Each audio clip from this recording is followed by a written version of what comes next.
मान्यवर, अभी एक फैशन हो गया है, आम्बेडकर आम्बेडकर आम्बेडकर आम्बेडकर आम्बेडकर आम्बेडकर। इतना नाम अगर भगवान का लेते तो 7 जन्मों तक स्वर्ग मिल जाता। अच्छी बात है ना? सुनिए तो, सुनिए ना, आप सुनिए ना, मैं बताता हूं। हमें तो आनंद है कि आम्बेडकर का नाम लेते हैं।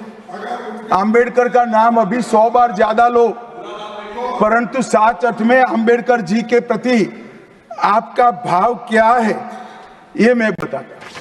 मान्यवर, आम्बेडकर जी को देश की पहली कैबिनेट से इस्तीफा क्यों दे दिया?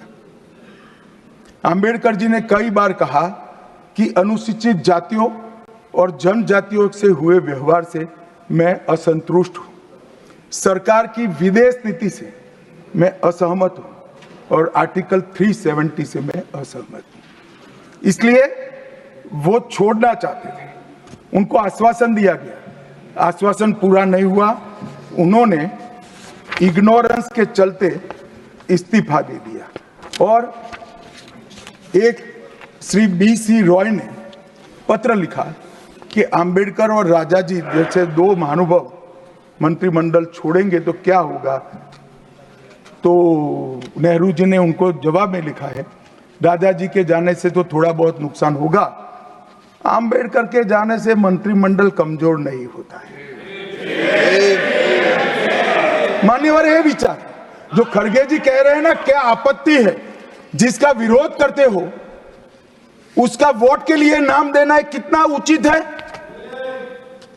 क्योंकि अब आम्बेडकर जी को मानने वाले पर्याप्त संख्या में आ गए हैं, इसलिए आप आम्बेडकर आम्बेडकर कर रहे हो।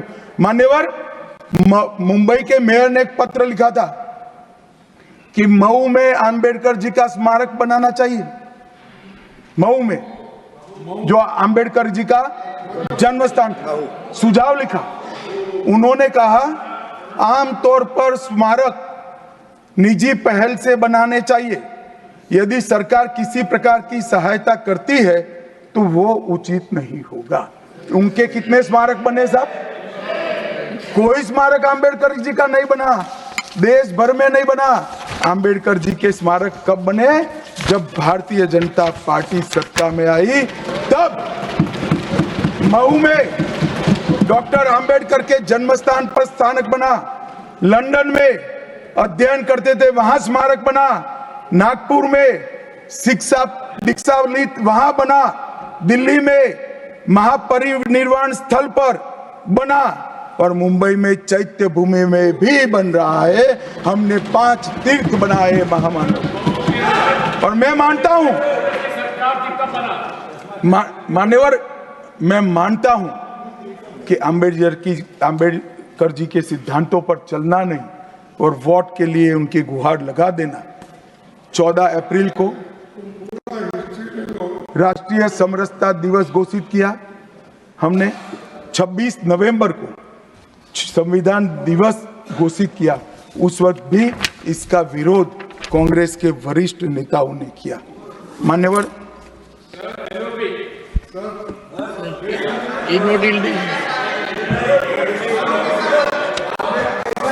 मान्यवर,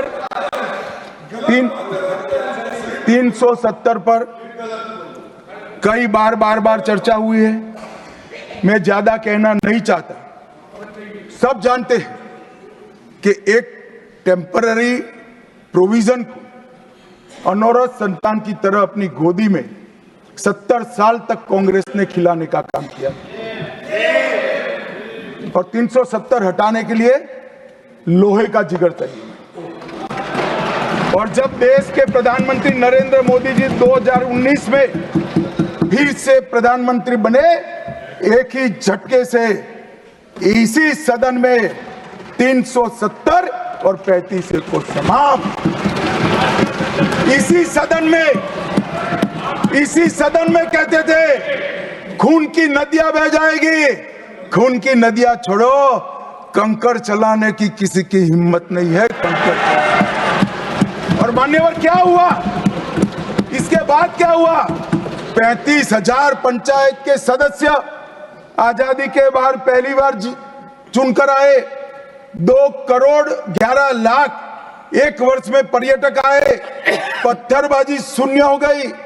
आतंकवादी घटना 92% कम हो गई। एरिया डोमिनेशन बढ़ा। 33 साल के बाद घाटी में थिएटर में रात्रि का शो चल रहा है। 34 साल के बाद ताजिया का जुलूस निकला। पहाड़ी, गुर्जर, बकरवाल और वाल्मीकि को आरक्षण मिला और घाटी के हर घर पर हर घर तिरंगा अभियान भी चला। श्रीनगर में फॉर्मूला 4 कार रेसिंग हुई। लाल चौक पर तिरंगा शान से फहरता है और दुनिया का सबसे ऊंचा रेलवे आर्च ब्रिज आज चिनाब नदी पर बन रहा है। सबसे बड़ी लंबी ट्रांसपोर्टेशन टनल फिर पंजाल में बनी और निर्यात रैंकिंग में अपना कश्मीर सभी यूटी में नंबर 1 पर निर्यात में आया।